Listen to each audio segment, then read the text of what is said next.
यादवेन्द्राय ज्ञानमुद्राय योगिने नाथाय रुक्मिणेशाय नमो वेदान्तवेदिने रामाय रामभद्राय रामचन्द्राय वेधसे रघुनाथाय नाथाय सीताय पते नमः मनोजवं मारुततुल्यवेगं जितेन्द्रियं बुद्धिमतां वरिष्ठं वातात्मजं वानरयोत्तमुख्यं श्रीरामदूतं शरणं प्रपद्ये।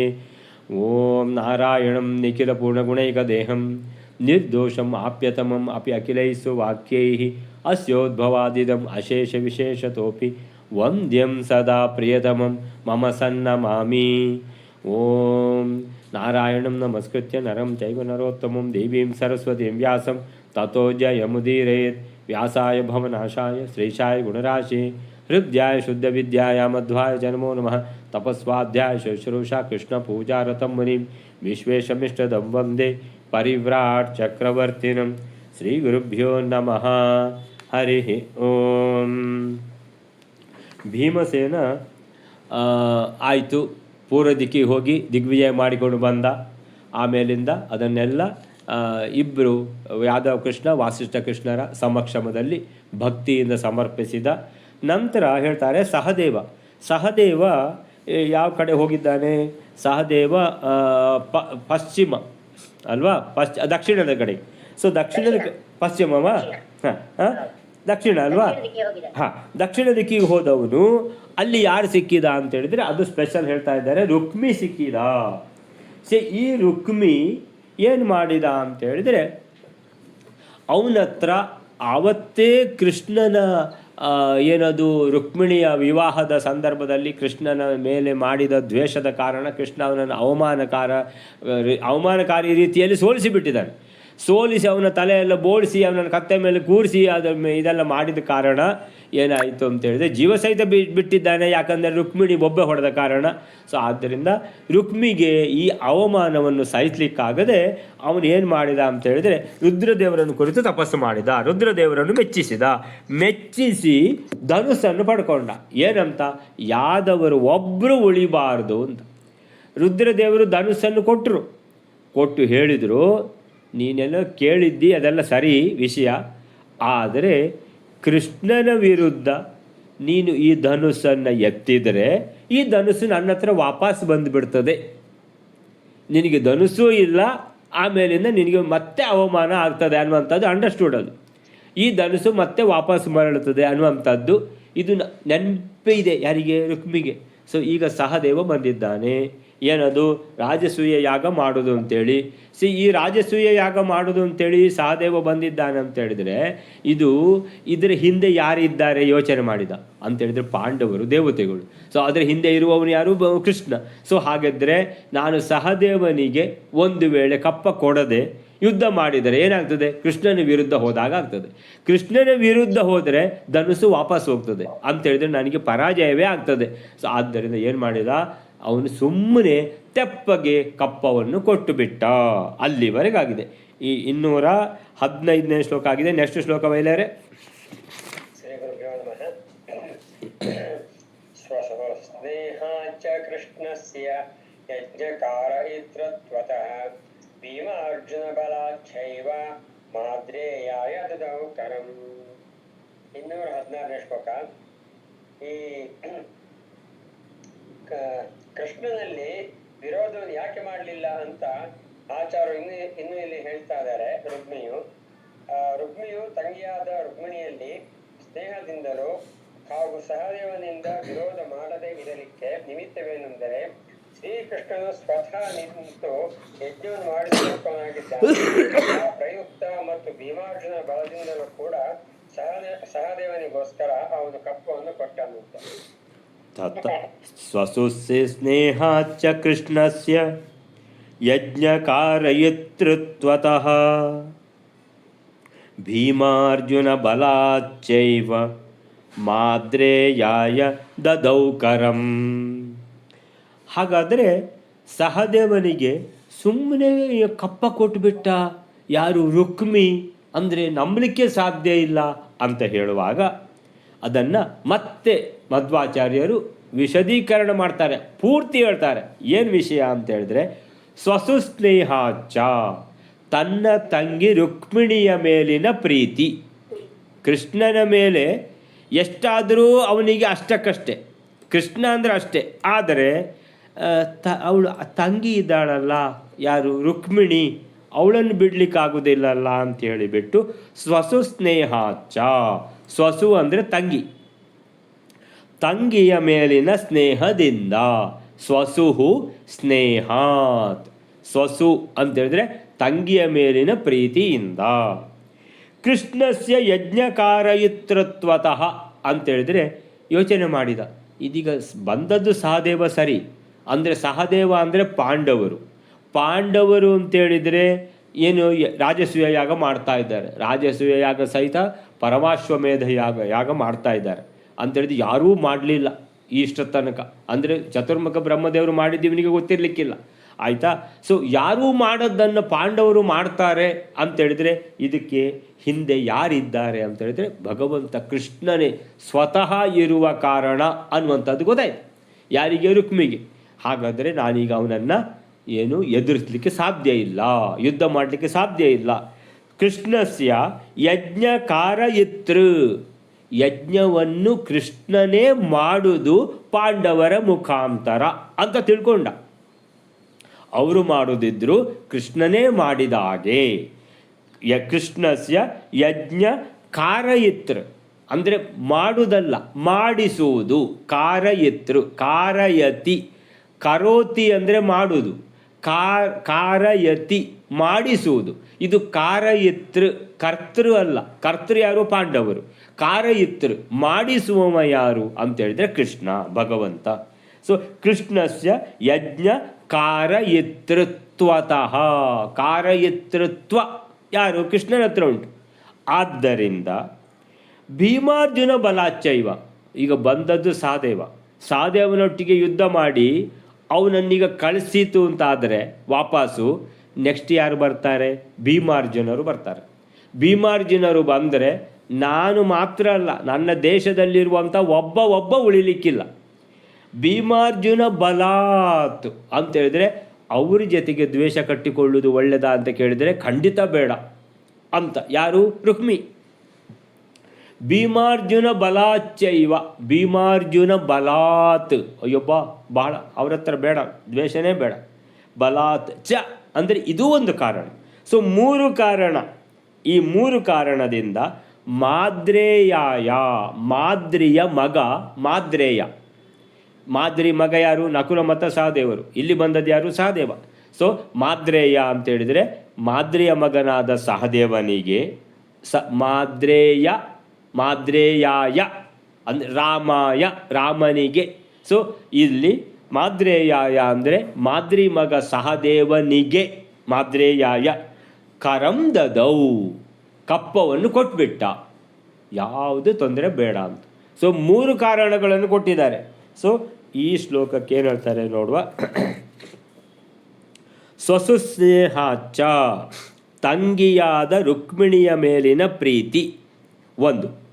ಎರಡನೇದು ಕೃಷ್ಣಸ್ಯ ಯಜ್ಞ ಕಾರಯಿತೃ, ಕೃಷ್ಣನು ಯಜ್ಞ ಮಾಡಿಸುತ್ತಿರುವನು ಎಂಬುದರಿಂದಲೂ. ಮೂರನೇದು ಭೀಮಾರ್ಜುನ ಬಲಾತ್, ಭೀಮಾರ್ಜುನರ ಬಲ ಎಷ್ಟಿದೆ ಅಂತೇಳಿದರೆ ಊಹಿಸ್ಲಿಕ್ಕೆ ಸಾಧ್ಯ ಇಲ್ಲ. ಅವ್ರ ಹತ್ರ ಸೆಕ್ಕಿ ಬೀಳೋದು ಬೇಡ. ಒಂದು ಕಡೆ ಅರ್ಜುನ, ಒಂದು ಕಡೆ ಭೀಮ, ಅಯ್ಯಪ್ಪ ಬೇಡವೇ ಬೇಡ ಅಂತೇಳಿಬಿಟ್ಟು ರುಕ್ಮಿ ಸಹದೇವನಿಗೆ ಕಪ್ಪ ನೀಡಿದ. ಸಹದೇವನಿಗೆ ಮಾದ್ರೇಯಾಯ, ಸೊ ಮಾದ್ರೇಯ ಸಹದೇವ, ಮಾದ್ರೇಯ ಮಾದ್ರಿಯ ಮಗ. ಸೊ ಹೀಗೆ ಯಾರಿಗೆ, ಸಹದೇವನಿಗೆ ಏನು ಮಾಡಿದ್ರು, ಅವನು ಕಪ್ಪವನ್ನು ನೀಡಿದ. ಸೊ ನೆಕ್ಸ್ಟ್ ಶ್ಲೋಕವೇಲರೆ, ನೆಕ್ಸ್ಟ್ ಶ್ಲೋಕ. ಜಿಜ್ಞೆ ಬಲೇನಾನ್ಯ ನೃಪಾನ್ ಸಹದೇವ ಪ್ರತಾಪವಾನ್ ಕಥಾಸ್ಮೃತಂ ಸಮಾಗತಂ ಘಟೋತ್ಕಜಂ ವಿಭೀಷಣೆ ಸಮಾದಿಶರ್ಯಯೌ ಚ ಸೌಪ್ಯಸೌ ದದೋ ಮಹಾಕರಂ. 217 ಒಂದು ಲೈನಿನ ಶ್ಲೋಕ, ಆಮೇಲೆ 218ನೇ ಶ್ಲೋಕ. ಇಲ್ಲಿ ಹೇಳ್ತಾ ಇದ್ದಾರೆ, ಮಹಾಪ್ರತಾಪಶಾಲಿಯಾದ ಸಹದೇವನು ಬೇರೆ ರಾಜರನ್ನು ಸ್ವಾಭಾವಿಕ ಬಲದಿಂದಲೇ ಗೆದ್ದನು. ಅಂದ್ರೆ ಅವನ ಸ್ವಂತ ಬಲದಿಂದ ಅಲ್ಲಿದ್ದ ಬೇರೆ ರಾಜರನ್ನು ಗೆದ್ದನು ಅಂತ. ತದನಂತರ ಹೇಳ್ತಾ ಇದ್ದಾರೆ, ಮೊದಲು ಹಿಡಿಂಬಿಯಿಂದ ಹೇಗೆ ಪ್ರತಿಜ್ಞೆ ಮಾಡಲ್ಪಟ್ಟಿದ್ದೋ ಹಾಗೆ ಪ್ರತಿಜ್ಞಾನುಸಾರವಾಗಿ ಸಹದೇವನಿಂದ ಸ್ಮರಿಸಲ್ಪಟ್ಟ ಅತಿ ಸಂತೋಷದಿಂದ ಬಂದಿರತಕ್ಕಂಥ ಘಟೋತ್ಕಚನನ್ನು ವಿಭೀಷಣನು ಜಯಿಸುವ ವಿಷಯದಲ್ಲಿ ಸಹದೇವನು ಅಪ್ಪಣೆ ಕೊಟ್ಟನು. ಆ ಘಟೋತ್ಕಚನು ವಿಭೀಷಣ ಸಮೀಪಕ್ಕೆ ಬಂದನು. ಆ ವಿಭೀಷಣನು ಕೂಡ ಮನಸ್ಸಾದ ಕಪ್ಪವನ್ನು ಅವರಿಗೆ ಕೊಟ್ಟನಂತೆ. ಜಿಗ್ಯೆ ಬಲೇನ ಅನ್ಯ ನೃಪಾನ್ ಸಹದೇವ ಪ್ರತಾಪವಾನ್. ಈಗ ಸಹದೇವ ರುಕ್ಮಿಯನ್ನು ಸೋಲಿಸಿ ಆಯಿತು. ಸೋಲಿಸಿ ಇನ್ಯಾರೆಲ್ಲ ಸಿಗ್ತಾರೆ ಆ ದಿಕ್ಕಿನಲ್ಲಿ? ಜಿಗ್ಯೆ ಗೆದ್ದು, ಬಲೇನ ಅಂತೇಳಿದ್ರೆ ಯಾರಾದರೂ ಯುದ್ಧಕ್ಕೆ ಬಂದರೆ ಕೂಡಲೇ ಅವರನ್ನು ಸೋಲಿಸಿ, ಬಲೇನ ಅನ್ಯ ನೃಪಾನ್ ಬಾಕಿ ರಾಜರುಗಳನ್ನು ಲೆಕ್ಕಕ್ಕೆ ಇಲ್ಲ ಸಹದೇವನಿಗೆ. ಸಹದೇವ ಪ್ರತಾಪವಾನ್ ತನ್ನ ಪ್ರತಾಪವನ್ನು ತೋರಿಸಿದ. ಅದಕ್ಕೋಸ್ಕರ ಹೇಳ್ತಾರೆ ಆಚಾರ್ಯರು, ಸಹದೇವ ಪ್ರತಾಪವಾನ್ ಬಹಳ ಬಲಿಷ್ಠನಾದ ಪರಾಕ್ರಮಿಯಾದ ಸಹದೇವನು ಈಗ ಯಾವಾಗ ರುಕ್ಮಿ ಕಪ್ಪ ಕೊಟ್ಟು ಬಿಟ್ನೋ ಒಳ್ಳೆ ಬಲ ಬಂದಂಗಾಯ್ತು. ರುಕ್ಮಿಯೇ ಕಪ್ಪ ಕೊಟ್ಟಿದ್ದಾನೆ, ನೀನು ಯಾವ ಲೆಕ್ಕ ಅಂತ ಬಾಕಿ ಪುಟಗೋಸಿ ರಾಜರನ್ನೆಲ್ಲ ಸೋಲಿಸಿಬಿಟ್ಟ. ಪ್ರತಾಪವಾನ್ ಸಹದೇವ ಬಹಳ ಪರಾಕ್ರಮಿಯಾದ ಸಹದೇವನು ಅನ್ಯ ನೃಪಾನ್. ಅನ್ಯ ಅಂದರೆ ಎಲ್ಲಿದೆ? ಬಲೇನ ಅನ್ಯ ನೃಪಾನ್. ಬಲೇನ ಅನ್ಯ ಸವರ್ಣ ದೀರ್ಘ ಸಂಧಿ. ಬಲೇನ ಅನ್ಯ ನೃಪಾನ್ ಅಂದರೆ ಬಲದಿಂದ, ಬಲಪ್ರಯೋಗದಿಂದ, ಅಂದರೆ ಯಾರಾದರೂ ಮಾತಾಡಿದರೆ ಯುದ್ಧ ಮಾಡಿ ಸೋಲಿಸಿ ಅವರನ್ನು, ಅನ್ಯ ನೃಪಾನ್ ಬಾಕಿ ರಾಜರುಗಳನ್ನು ಜಿಗ್ಯೆ ಗೆದ್ದು ಕಪ್ಪ ವಸೂಲಿ ಮಾಡಿಕೊಂಡು ಮುಂದೆ ಹೋದ. ಮುಂದೆ ಹೋದದ್ದು ಎಲ್ಲಿಗೆ ಅಂತ ಹೇಳಿದರೆ, ತಥಾಸ್ಮೃತಂ ಸಮಾಗತಂ ಘಟೋತ್ಕಚಂ ವಿಭೀಷಣೆ ಸಮಾಧಿಶತಿ ಯಯೌಚ ಸೋ ಅಪಿ ಅಸೌದದೌ ಮಹಾಕರಂ. ಮುಂದೆ ಹೋಗುವಾಗ ದೊಡ್ಡ ಸಮುದ್ರ, ಸೊ ಏನು ದಕ್ಷಿಣ ದಿಕ್ಕಿಗೆ ಬಂದದ್ದಲ್ವಾ, ಹಿಂದೂ ಮಹಾಸಾಗರ. ಸೊ ಅಂದರೆ ಇದರಲ್ಲಿ ಯಾವ ಧನುಷ್ಕೋಡಿ ಎಲ್ಲ ಇದೆಯಲ್ಲ, ರಾಮಸೇತು, ಧನುಷ್ಕೋಡಿ ಎಲ್ಲ, ಕನ್ಯಾಕುಮಾರಿ.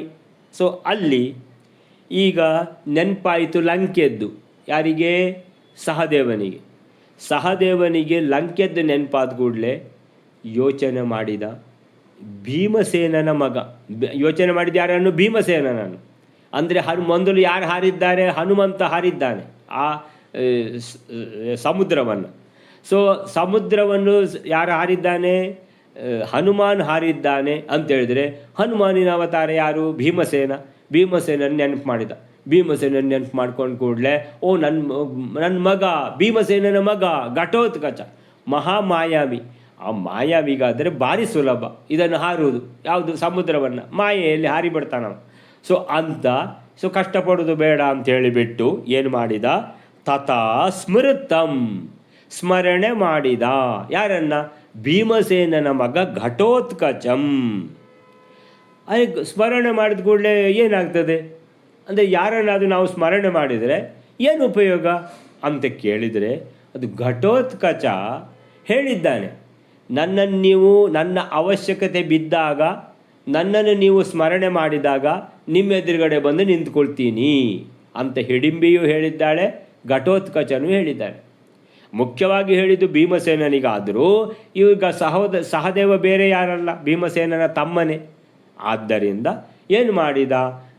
ಅಣ್ಣನ ಮಗನಾದ ಭೀಮಸೇನನ ಮಗನಾದ ಘಟೋತ್ಕಚನನ್ನು ನೆನಪು ಮಾಡಿಕೊಂಡ. ಒಂದು ವೇಳೆ ಘಟೋತ್ಕಚ ಇದ್ದಿದ್ದರೆ ಈಗ ಎಷ್ಟು ಒಳ್ಳೆಯದಾಗ್ತಿತ್ತು ಅಂತ ಅಷ್ಟು ಎಣಿಸಿದ್ದೇ ತಡ. ಘಟೋತ್ಕಚ ಎದುರುಗಡೆ ಇದ್ದಾನೆ. ಏನು ಇದು ಚಿಕ್ಕಪ್ಪ, ನನ್ನನ್ನು ನೀವು ಏನು ನೆನಪು ಮಾಡಿದ್ರಿ ಅಂತ. ಅರೇ ಬಂದುಬಿಟ್ಟಿಯ ನೀನು ಅಂತ. ಯಾರು? ಘಟೋತ್ಕಚ.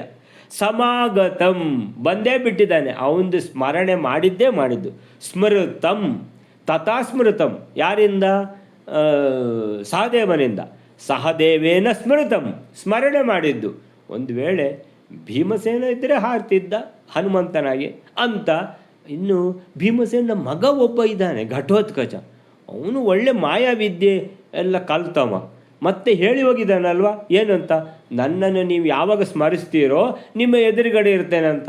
ಓ ಸರಿ ಅಂತ ಇವನು ಸ್ಮರಣೆ ಮಾಡಿದ್ದು ಅವ ಬಂದಾಯಿತು. ಸಮಾಗತಂ ಘಟೋತ್ಕಚಂ. ಘಟೋತ್ಕಚಂ ಸಮಾಗತಂ ಆಗತಂ. ಗತಂ ಅಂದರೆ ಹೋದವ, ಆಗತಂ ಅಂದರೆ ಬಂದವ, ಸಮಾಗತಂ ಅಂದರೆ ಬಂದು ಎದುರುಗಡೆ ಪ್ರತ್ಯಕ್ಷ ಆಗಿಬಿಟ್ಟ ಅಂತ. ಸಮಾಗತಂ ಅರೆ ಬಂದು ನಿಂತೇ ಬಿಟ್ಟಿದ್ದಾನೆ ಎದುರುಗಡೆ, ಯಾರು ಘಟೋತ್ಕಚ. ಸೊ ಸಮಾಗತಂ ಘಟೋತ್ಕಜಂ. ಹಾಗಾದರೆ ಘಟೋತ್ಕಜ ನೀನು ಬಂದಿಯಲ್ವಾ, ಒಳ್ಳೆಯದಾಯಿತು. ನಾನು ಯಾಕೆ ಸ್ಮರಣೆ ಮಾಡಿದಂದರೆ, ಈಗ ಸಮುದ್ರ ಅಲ್ವಾ, ಸಮುದ್ರದ ಆ ಕಡೆ ಇರೋದು ವಿಭೀಷಣ ಲಂಕೆಯಲ್ಲಿ. ಸೊ ಒಂದು ಲಂಕೆಗೆ ವಿಭೀಷಣರ ಹತ್ರ ಹೋಗಿ ಒಂದು ಕಪ್ಪ ತಗೊಂಡು ಬರ್ಬೋದಾ ಅಂತ ಕೇಳಿದರೆ ರೆಡಿ ಅವ, ಹೋಗಿ ಆಯ್ತವ. ವಿಭೀಷಣಿ ಸಮಾದಿಶತ್, ಹೋಗಿ ಬರ್ತೀಯಾ ಅಂತ ಕೇಳಿದ್ದು. ಆದಿಶತ್ ಅಂದರೆ ಆಜ್ಞೆ ಮಾಡಿದ್ದು ಅಂತ. ಸೊ ಇವನೇನು ಮಾಡಿದ್ದಾನೆ ಘಟೋತ್ಕಜನಿಗೆ, ಒಂದು ಕೆಲಸ ಆಗಬೇಕಲ್ವ ಅಂತ. ಏನದು, ಅಲ್ಲಿ ಲಂಕೆಯಲ್ಲಿ ವಿಭೀಷಣ ಇದ್ದಾನೆ. ಈಗ ಹೇಗಿದ್ದರು, ನೀನು ಬಂದಿದ್ಯಲ್ವಾ, ಒಂದು ಗಳಿಗೆ ಅಲ್ಲಿಗೆ ಹೋಗಿಬಿಟ್ಟು ನೀನು ಕಪ್ಪ ತಂದರೆ ನಾನು ಬಾಕಿದವರೆಲ್ಲ ಇಲ್ಲಿ ಎಲ್ಲ ಇದ್ದಾರೆ, ಯಾರೆಲ್ಲ ಇದ್ದಾರೆ ಹತ್ತಿರದಲ್ಲಿ, ಅವ್ರದ್ದೆಲ್ಲ ಕಪ್ಪ ವಸೂಲಿ ಮಾಡ್ತೇನೆ ಅಂತ. ಆಯಿತು ಅಂತ ಹೊರಟವ ಯಾರು, ಘಟೋತ್ಕಚ. ವಿಭೀಷಣೆ ಸಮಾಧಿಸಿದ, ವಿಭೀಷಣ ಹತ್ರ ಹೋಗಲಿಕ್ಕೆ ಅವನಿಗೆ ಅಪ್ಪಣೆ ಕೊಟ್ಟ ಸಹದೇವ. ಆಗ ಅವನು ಯಯೌ ಚ ಸೋಪಿ, ಅವನು ಸಂತೋಷದಿಂದ ಒಪ್ಕೊಂಡು ಹೋಗಿಯೇ ಬಿಟ್ಟ. ಎಲ್ಲಿಗೆ, ಲಂಕೆಗೆ. ಯಯೌ ಚ ಸಹ ಅಪಿ, ಅವನು ಹೋಗಿ ಆಗಿದೆ ಎಲ್ಲಿಗೆ, ಲಂಕೆಗೆ. ಅಪಿ ಆಯಿತಾ. ಅಸೌ ದದೌ ಮಹಾಕರಂ, ಅಲ್ಲಿ ಅವನು ವಿಭೀಷಣ, ಅವನು ಏನು ಘಟೋತ್ಕಜ ಏನು ಬಂದಿದ್ದೆ ಕೇಳಿದರೆ, ನಾನು ಹೀಗೆ ನನ್ನ ಎಲ್ಲ ಚಿಕ್ಕಪ್ಪ ದೊಡ್ಡಪ್ಪ ಎಲ್ಲ ಸೇರಿ ಅಪ್ಪ ಎಲ್ಲ ಸೇರಿ ಯಾವುದು ದೊಡ್ಡ ರಾಜಸೂಯ ಯಾಗ ಸಹಿತವಾದ ಪರಮಾಶ್ವಮೇಧ ಯಾಗ ಮಾಡ್ತಾ ಇದ್ದಾರೆ ನಿಮ್ಮ ಹತ್ರ, ಅದಕ್ಕೆ ಏನು ನಿಮ್ಮದು ಸ್ವಲ್ಪ ಕಾಣಿಕೆ ಬೇಕಲ್ವಾ ಅಂತ ಕೇಳಿದರೆ ರೆಡಿಯಾಗಿ ಕೊಟ್ಬಿಟ್ಟ ಕಪ್ಪ. ಕರಂ ತೆರಿಗೆ ಅಂತ ಹೇಳಿದರೆ ಕಪ್ಪ ಅಂತ ಹೇಳಿದರೆ ರಾಜಸೂಯ ಯಾಗಕ್ಕೆ ಕಾಂಟ್ರಿಬ್ಯೂಷನ್. ವಿಭೀಷಣ ರತ್ನಗಳ ರಾಶಿಯನ್ನೇ ಕೊಟ್ಬಿಟ್ಟ. ದದೌ ಸಹ ಅಪಿ ದದೌ, ಅವನಾದರೂ ಯೋಚನೆ ಮಾಡದೆ ಕೊಟ್ಟುಬಿಟ್ಟಿದ್ದಾನೆ. ಯಾರು, ವಿಭೀಷಣ. ಈ ಶ್ಲೋಕಕ್ಕೆ ಏನು ಹೇಳ್ತಾರೆ ಅಂದರೆ, ಹೀಗೆ ಪ್ರತಾಪಶಾಲಿಯಾದ ಸಹದೇವ ಪ್ರತಾಪವಾನ್ ಬಲೇನ, ಅಂದರೆ ಬಲಪ್ರಯೋಗದಿಂದ. ಯಾಕೆ ಬಲಪ್ರಯೋಗ, ರುಕ್ಮಿ ಹತ್ರ ಯಾವಾಗ ಕಪ್ಪ ಬಂತ ಸಹದೇವನಿಗೆ ಬಲ ಬಂದಂಗಾಯ್ತು. ಇನ್ನೆಲ್ಲ ಯಾರ್ದು ಯೋಚನೆನೇ ಇಲ್ಲ ಅಂತೇಳಿದ್ರೆ, ಏನೋ ಕೊಡ್ತೀಯಾ ಇಲ್ವಾ ಅಂತ ಪುರ್ಸತೆ ಇಲ್ಲ. ಸೊ ಎಲ್ಲರ ಹತ್ರನೂ ಈ ರೀತಿ ಎಲ್ಲ ರಾಜರುಗಳನ್ನು ಗೆದ್ದು ಕಪ್ಪವನ್ನು ವಸೂಲಿ ಮಾಡಿದ. ನಂತರ ಏನು ಮಾಡಿದ, ಈಗ ಸಮುದ್ರ ಸಿಕ್ಕಿತಲ್ಲಪ್ಪ, ಸಮುದ್ರ ಇದನ್ನು ಹಾರುದ, ಏನು ಮಾಡೋದು, ಅದಕ್ಕೆ ಅಷ್ಟಾಗುವಾಗ ಯೋಚನೆ ಮಾಡಿದ. ಯಾರು, ಭೀಮಸೇನ ದೊಡ್ಡಪ್ಪ ಅಲ್ಲ ಅಣ್ಣ, ಯಾರಿಗೆ, ಸಹದೇವನಿಗೆ. ಅಣ್ಣನನ್ನು ನೆನಪು ಮಾಡಿದ್ದು ಯಾಕೆ, ಹನುಮಂತನ ಅವತಾರ ತಾನೆ, ಹನುಮಂತನೇ ಮತ್ತೆ ಭೀಮಸೇನಾಗಿ ಹುಟ್ಟಿದ್ದಲ್ವ. ಸೊ ಹಾಗಿರುವಾಗ ಯೋಚನೆ ಮಾಡಿದ, ಹಿಂದೆ ಹನುಮಂತ ಹಾರಿಬಿಟ್ಟಿದ್ದ, ಈಗ ಭೀಮಸೇನ ಅಂತ. ಭೀಮಸೇನನ ಮಗ ಇದ್ದಾನೆ ಘಟೋತ್ಕಚ. ಸೊ ಹೀಗೆ ಘಟೋತ್ಕಚನನ್ನು ಸ್ಮರಣೆ ಮಾಡಿದ. ನೆನೆದೊಡನೆ ಬಂದ ಘಟೋತ್ಕಚ ಅಂದರೆ ತಥಾ ಸ್ಮೃತಂ, ಸ್ಮರಣೆ ಮಾಡಿದ್ದಷ್ಟೇ. ಯಾರಿಂದ, ಸಹದೇವನಿಂದ. ಯಾರನ್ನ, ಘಟೋತ್ಕಚನನ್ನು. ಅವನು ಸಮಾಗತೆ ಬಂದೇ ಬಿಟ್ಟ. ನೆನೆದೊಡನೆ ಬಂದ ಘಟೋತ್ಕಚ, ಅವನನ್ನು ಏನು ಮಾಡಿದ, ವಿಭೀಷಣನ ಹತ್ರ. ವಿಭೀಷಣೇ ಸಮಾದಿಶತ್, ವಿಭೀಷಣನ ಹತ್ರ, ವಿಭೀಷಣನಲ್ಲಿ ಕಳಿಸಿಕೊಟ್ಟ. ಸಮಾದಿಶತ್ ಆದಿಶತ್, ಆಜ್ಞೆ ಕೊಟ್ಟ, ಹೋಗಪ್ಪ ನೀನು ಹೋಗಿ ಬಾ. ಯಾರ ಹತ್ರ, ಅಲ್ಲಿ ಲಂಕೆ, ನೀನು ಹಾರಿ ಮಾಯೆ ವಿದ್ಯೆ ಏನಿದೆಯೋ ಅದನ್ನು ತೋರಿಸಿ ಸೀದಾ ತಲುಪು ಯಾರನ್ನು, ವಿಭೀಷಣನ ಹತ್ರ. ಆಮೇಲೆ ವಿಭೀಷಣನಿಗೆ ವಿಷಯ ಹೇಳು, ಹೀಗೆ ಪಾಂಡವರು ಇಂಥ ವಿಶೇಷವಾದ ಯಾಗ ಮಾಡ್ತಾ ಇದ್ದಾರೆ, ನಿಮ್ಮ ಕಾಂಟ್ರಿಬ್ಯೂಷನ್ ಕೊಡಬೇಕು ಅಂತೇಳಿ ತಗೊಂಡು ಬಾ ಅಂತ. ವಿಭೀಷಣನು ಇವ ಹೇಳುವಷ್ಟೇ ಪುರ್ಸೋತಿಲ್ಲ. ನೆನೆದೊಡನೆ ಬಂದ, ಹೇಳಿದೊಡನೆ ಹಾರಿದ. ಎಲ್ಲಿಗೆ, ಲಂಕೆಗೆ. ಅಲ್ಲಿ ಲಂಕೆಗೆ ಹೋಗ್ಲಿಕ್ಕೆ ಪುರ್ಸೋತಿಲ್ಲ, ವಿಭೀಷಣ ಸಿಕ್ಕಿದ. ವಿಭೀಷಣ ಕೊಟ್ಟೇ ಬಿಟ್ಟ ಕಪ್ಪ ಅಂತ. ಅಂದರೆ ಎಷ್ಟು ಬೇಗ ಕೆಲಸ ಆಯಿತು ನೋಡಿ. ಹೀಗೆ ದಕ್ಷಿಣ ದಿಕ್ಕಿನತ್ತ ಮುಂದುವರೆದಿದ್ದಾನೆ ಸಹದೇವ.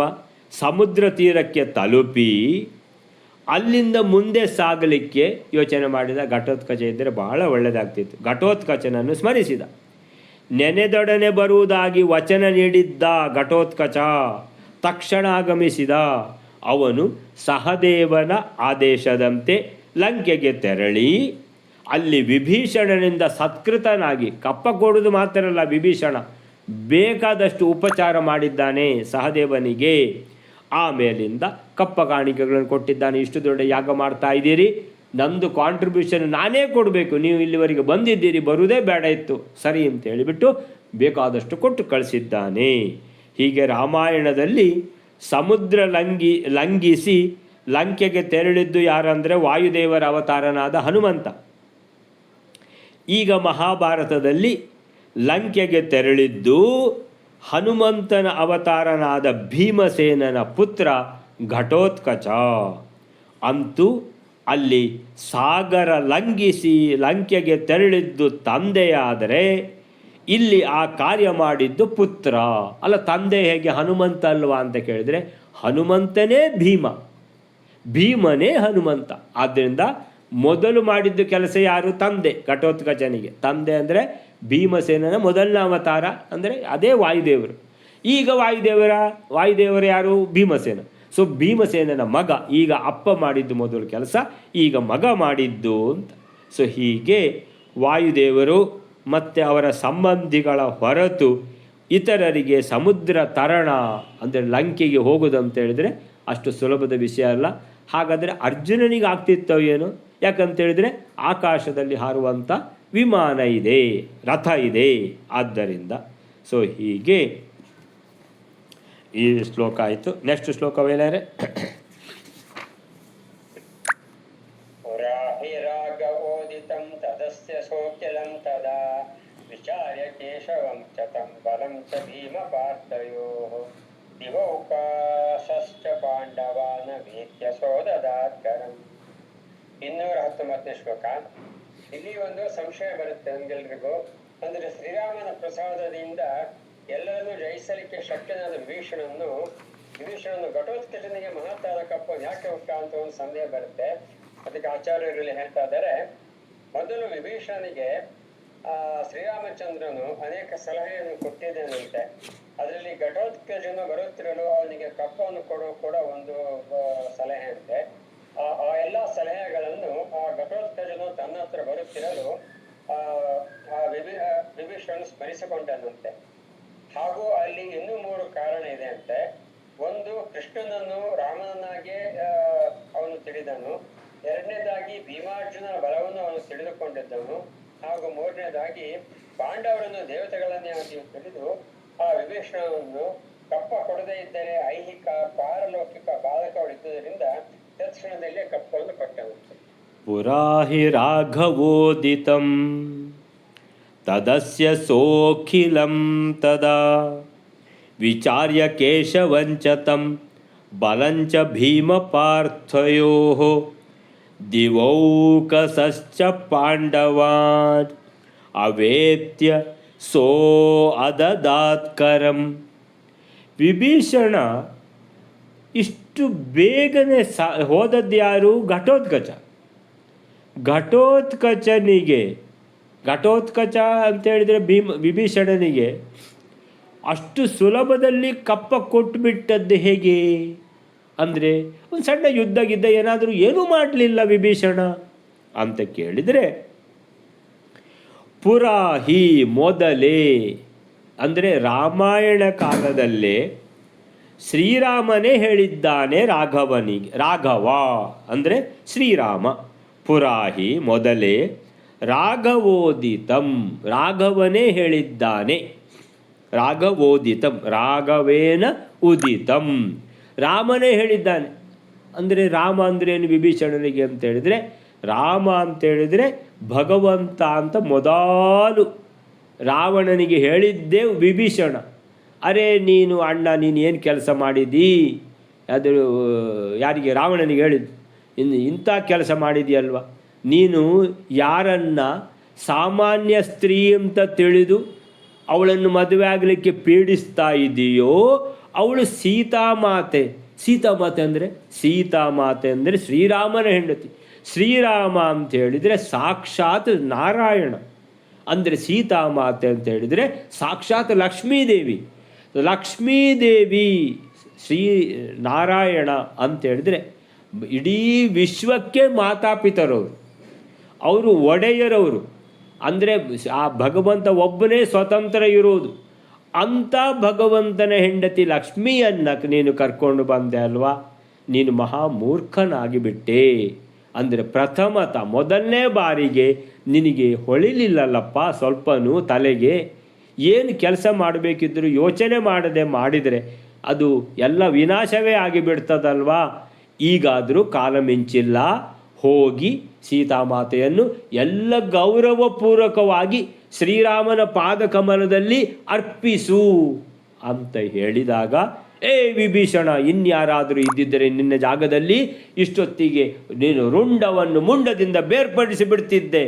ನೀನೋ ನನ್ನ ಸೋದರ ಅಂತೇಳಿ ನಿನ್ನನ್ನು ಹಾಗೆ ಕೊಲ್ಲಿಕ್ಕೆ ಸಾಧ್ಯ ಇಲ್ಲ. ಆದ್ದರಿಂದ ನಿನಗೆ ಆಜ್ಞೆ ನೀಡ್ತಾ ಇದ್ದೇನೆ, ಈ ಕ್ಷಣ ನನ್ನ ಕಣ್ಣ ಮುಂದಿಂದ ನೀನು ನಿವಾಳಿಸು, ಹೋಗಿ ಇಲ್ಲಿಂದ, ನನ್ನ ಕಣ್ಣ ಮುಂದೆ ನಿಲ್ಲಬೇಡ ಅಂತ ಆಜ್ಞೆ ಕೊಟ್ಬಿಟ್ಟ. ಆಗ ವಿಭೀಷಣ ಬಂದದ್ದು ಎಲ್ಲಿಗೆ? ಶ್ರೀರಾಮನ ಬಳಿಗೆ. ಯಾಕೆ? ಭಾರಿ ಖುಷಿಯಲ್ಲಿ ಬಂದಿದ್ದಾನೆ. ಇಲ್ಲಿ ಬೇಜಾರಾದರೂ ಕೂಡ ಏನಂದರೆ ತಾನು ಭಗವಂತನ ಸೇವೆಗೆ ಬಂದುಬಿಟ್ಟೆ ಅಂತ ವಿಭೀಷಣನಿಗೆ ಬಹಳ ಖುಷಿಯಾಯಿತು. ಈ ರೀತಿ ಆಗಲೇ ರಾಮಾಯಣ ಕಾಲದಲ್ಲೇ ವಿಭೀಷಣನಿಗೆ ಶ್ರೀರಾಮ ಹೇಳಿದ್ದಾನೆ. ಏನಂತ ಹೇಳಿದ್ದಾನೆ ಅಂತ ಹೇಳಿದರೆ, ಘಟೋತ್ಕಚೆ ಸಮಾಗತೆ ಕರಂ ದೇಹಿ ಇತ್ಯಾದಿ ರಾಘವೋದಿತಂ ಅಂತ ಅಷ್ಟೇ ಹೇಳಿಬಿಟ್ರು. ಯಾರು? ಮಧ್ವಾಚಾರ್ಯರು. ರಾಘವ ಏನು ಹೇಳಿದ್ದಾನೆ ಅಂತ ಹೇಳಿದರೆ, ಘಟೋತ್ಕಚನು ಬಂದರೆ, ಘಟೋತ್ಕಚೆ ಸಮಾಗತೆ ಕರಂ ದೇಹಿ, ಕಪ್ಪ ಕೊಟ್ಟು ಕಳಿಸು. ಅಂದರೆ ಮುಂದೆ ಏನೆಲ್ಲ ಆಗುತ್ತೆ ಭಗವಂತನಿಗೆ ಎಲ್ಲವೂ ಗೊತ್ತು. ಸೊ ವಿಭೀಷಣನಿಗೊಂದು ಕಿವಿ ಮಾತು ಹೇಳಿಬಿಟ್ಟಾಗಿದೆ ಶ್ರೀರಾಮಚಂದ್ರ ಭಗವಂತ. ಏನಂದರೆ, ಹೇ ವಿಭೀಷಣ, ಮುಂದಕ್ಕೆ ನೀನು ಲಂಕಾದೇಶವನ್ನು ಆಳ್ತಾ ಇರುವಾಗ ಒಂದು ದಿವಸ ಘಟೋತ್ಕಚ ನಿನ್ನ ಹತ್ರ ಬರ್ತಾನೆ. ಯಾಕೆ? ರಾಜಸೂಯ ಯಾಗ ಮಾಡುವಂಥದ್ದು ಅವನಾಗಿ ಪಾಂಡವರು ಕಳಿಸಿರ್ತಾರೆ ಅವನನ್ನು. ಅವನು ಬಂದರೆ ಅವನಿಗೆ ಕರವನ್ನು ಕೊಟ್ಟು ಕಳಿಸು, ಕಪ್ಪ ಕೊಟ್ಟು ಕಳಿಸು ಅಂತ ಅವತ್ತು ಹೇಳಿದ್ದು. ಈಗ ಘಟೋತ್ಕಚ ಬಂದ ಕೂಡಲೇ ವಿಭೀಷಣನಿಗೆ ನೆನಪಾಯಿತು. ನನ್ನ ಭಗವಂತ, ನನ್ನ ಒಡೆಯ ಅವತ್ತೇ ಹೇಳಿದ್ದಾರೆ ಏನಂತ, ಘಟೋತ್ಕಚ ಒಂದು ದಿವಸ ಬರ್ತಾನೆ ಅಂತ. ಬಂದೇ ಬಿಟ್ಟೆ ಅಲ್ಲಪ್ಪ. ಏನು ರಾಜಸೂಯ ಯಾಗ ಮಾಡ್ತಾ ಇರೋದಲ್ವಾ? ಹೌದು. ನಿಮಗೆ ಆಲ್ರೆಡಿ ಗೊತ್ತಿದೆಯಾ? ನನ್ನ ಒಡೆಯ ಮೊದಲೇ ಹೇಳಿಬಿಟ್ಟಿದ್ದಾರೆ ನನಗೆ ಅಂತ. ಸೊ ಕೂತ್ಕೋ ಅಂಥೇಳಿ ಎಲ್ಲ ಉಪಚಾರ ಮಾಡಿ ಘಟೋತ್ಕಚನಿಗೆ ಆಶ್ಚರ್ಯ, ಹೀಗೆಲ್ಲ ಉಪಚಾರ ಕೂಡ ಮಾಡ್ತಾರಾ ಅಂತ. ಸೊ ಎಲ್ಲ ಉಪಚಾರ ಮಾಡಿ ವಿಭೀಷಣ ರತ್ನದ ರಾಶಿ ತಂದು ಕೊಟ್ಬಿಟ್ಟ.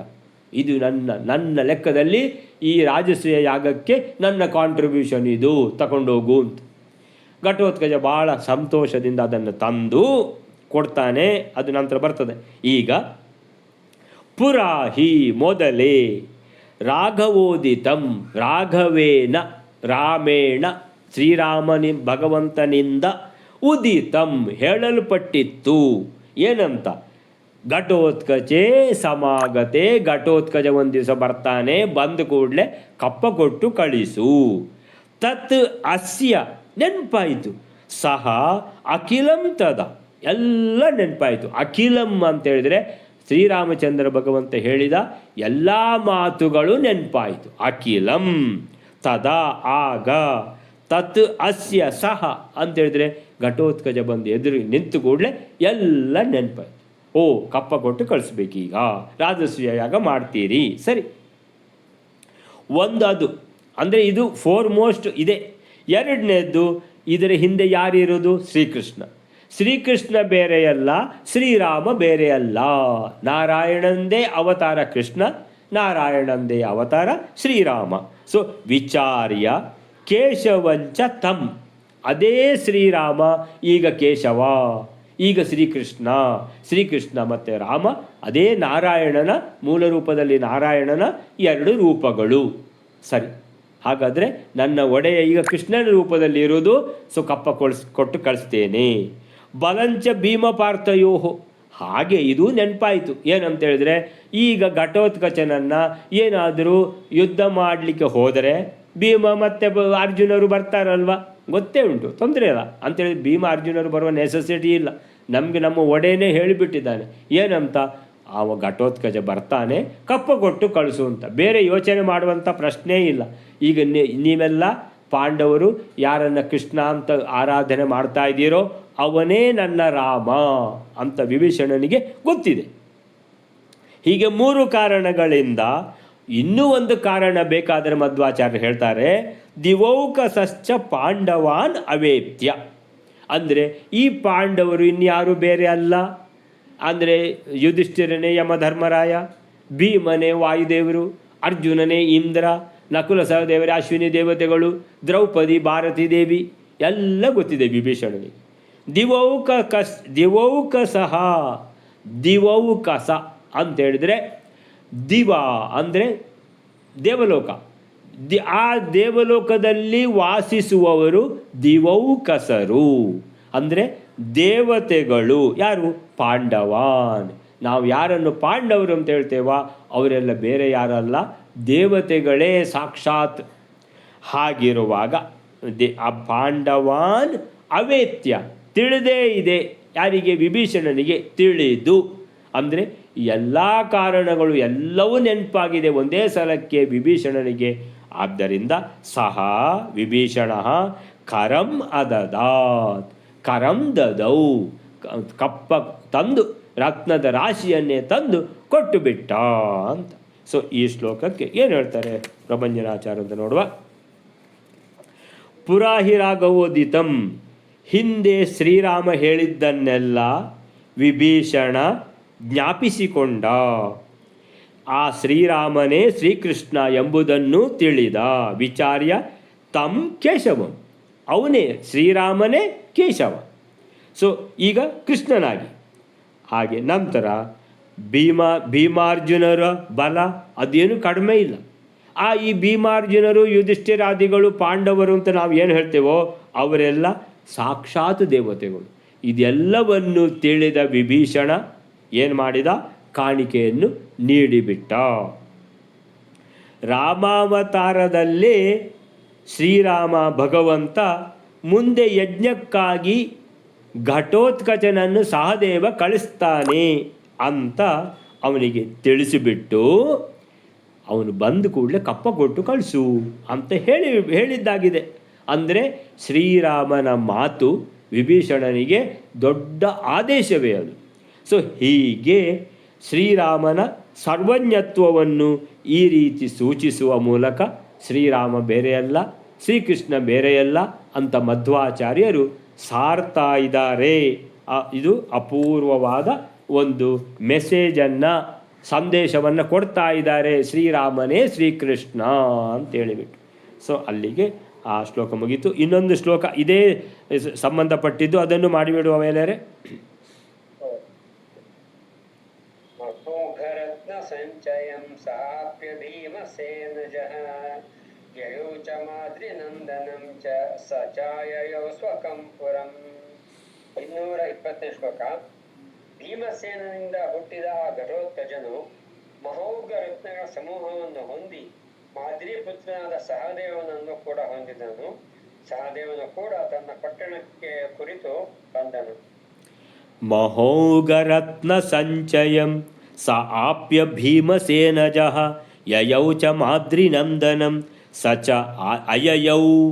ಚ ಆಯಯೌ ಸ್ವಕಂಪುರಂ. ಮಹೌಘ ರತ್ನ ಸಂಚಯಂ, ಯಾರು? ವಿಭೀಷಣ ಕೊಟ್ಟದ್ದು ರತ್ನ ಸಂಚಯಂ. ಕೇಳಿದ್ದೇವೆ ನಾವು, ರತ್ನದ ರಾಶಿ.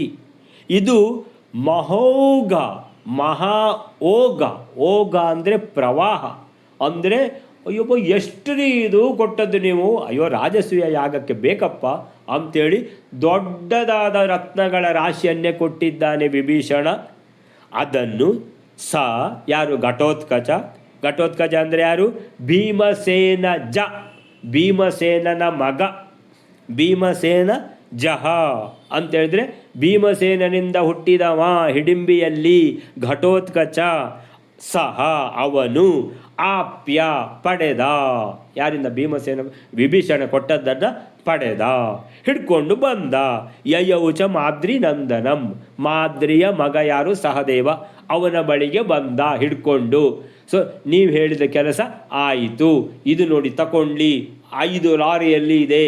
ಅಯ್ಯೋ ಇಷ್ಟೆಲ್ಲ ವಿಭೀಷಣ ಇಷ್ಟೆಲ್ಲ ಕೊಟ್ಟು ಕಳಿಸಿದ್ದಾರೆ, ನನಗೆ ಉಪಚಾರ ಕೂಡ ಮಾಡಿದ್ದಾರೆ, ಬಹಳ ಗೌರವ ಕೊಟ್ಟಿದ್ದಾರೆ ಅಂತ ಹೇಳಿಬಿಟ್ಟು ಇದನ್ನೆಲ್ಲ ಸಹದೇವನಿಗೆ ಒಪ್ಪಿಸಿದ. ಯಯೌಚ ಮಾದ್ರಿನಂದನಂ, ಮಾದ್ರಿನಂದನ ಮಾದ್ರಿಯ ಮಗ ಸಹದೇವ, ಅವನನ್ನು ಕುರಿತು ಯಯೌ ಯಾರು? ಘಟೋತ್ಕಚ, ಅವನ ಬಳಿಗೆ ಬಂದದ್ಯಾಕೆ? ಕೊಡಲಿಕ್ಕೆ ರತ್ನ ಸಂಚಯ. ಎಂಥ ರತ್ನ ಸಂಚಯ ಇದು? ಮಹೌಘ, ದೊಡ್ಡ ರತ್ನದ ರಾಶಿ, ಅದನ್ನು ತಂದು ಕೊಟ್ಟ. ಇನ್ನು ಆಯಿತು ನಮ್ದೆಲ್ಲ, ಇದು ಲಾಸ್ಟ್, ಯಾವುದಿದು? ಲಂಕೆದ್ದು ಇದು ಲಾಸ್ಟ್ ಅಂತೇಳಿಬಿಟ್ಟು ಸಹದೇವ ನಾನೆಲ್ಲ ಮುಗಿಸಿದ್ದೀನಿ ಅಂತೇಳಿ ಸಚ ಅವನಾದರೂ ಕೂಡ, ಸಚ ಅವನು ಕೂಡ ಆಯಯೌ ಸ್ವಕಂಪುರಂ, ತನ್ನ ಸ್ವಕಂ ತನ್ನ ಪುರ. ಯಾರಿಗೂ? ಸಹದೇವನಿಗೆ ತನ್ನ ಪುರ ಯಾವುದು? ಇಂದ್ರಪ್ರಸ್ಥ. ಸೊ ಇಂದ್ರಪ್ರಸ್ಥಕ್ಕೆ ಬಂದ. ಸಚ ಆಯಯೌ ಸ್ವಕಂಪುರಂ, ಅವನು ಇಂದ್ರಪ್ರಸ್ಥಕ್ಕೆ ಸಹದೇವನು ಈ ದೊಡ್ಡ ರಾಶಿಯನ್ನು ಹಿಡ್ಕೊಂಡು ಬಂದ. ಸೊ ಭೀಮಪುತ್ರನಾದ ಘಟೋತ್ಕಚ ಆ ಮಹೌಘ ರತ್ನರಾಶಿ ಅನ್ನು ಪಡೆಕೊಂಡು ಸಹದೇವನ ಬಳಿಗೆ ತೆರಳಿದ. ಯಯೌಚ ಮಾದ್ರಿನಂದನಂ, ಮಾದ್ರಿನಂದನಂ ಅಂದರೆ ಸಹದೇವ. ಸೊ ಸಹದೇವನ ಬಳಿಗೆ ಯಯೌ ಹೋದ ಅಂದರೆ ಬಂದ ಅಂತ ಅರ್ಥ. ಸಹದೇವನಾದರೂ ಸಚ ಅವನು ಕೂಡ ಆಯಯೌ ಸ್ವಕಂಪುರಂ, ಆಯ್ತು ನಮ್ದೆಲ್ಲ ಮುಗೀತು ಅಂತೇಳಿಬಿಟ್ಟು ಈ ಆಲ್ರೆಡಿ ಕಪ್ಪ ಎಷ್ಟಿದೆ ಆ ರತ್ನದ ರಾಶಿಗೆ ಈ ದೊಡ್ಡ ರತ್ನದ ರಾಶಿಯನ್ನು ಸೇರಿಸ್ಕೊಂಡು ಎಲ್ಲವನ್ನು ತುಂಬಿಕೊಂಡು ಹೊರಟ ಯಾವುದಕ್ಕೆ? ಇಂದ್ರಪ್ರಸ್ಥಕ್ಕೆ. ಹೀಗೆ ಅಲ್ಲಿಗೆ ಸಹದೇವನ ದಂಡಯಾತ್ರೆ ಮುಗಿತು. ನೆಕ್ಸ್ಟ್ ಕ್ಲಾಸಿಗೆ ನಕುಲನ ದಿಗ್ವಿಜಯ. ನೆಕ್ಸ್ಟ್ ಕ್ಲಾಸಿಗೆ ನಕುಲನ ದಿಗ್ವಿಜಯ. ಇಲ್ಲಿಗೆ ಇದನ್ನು ನಿಲ್ಲಿಸ್ಕೊಳ್ಳೋಣ. ಶ್ರೀಕೃಷ್ಣ ಅರ್ಪಣಮಸ್ತು.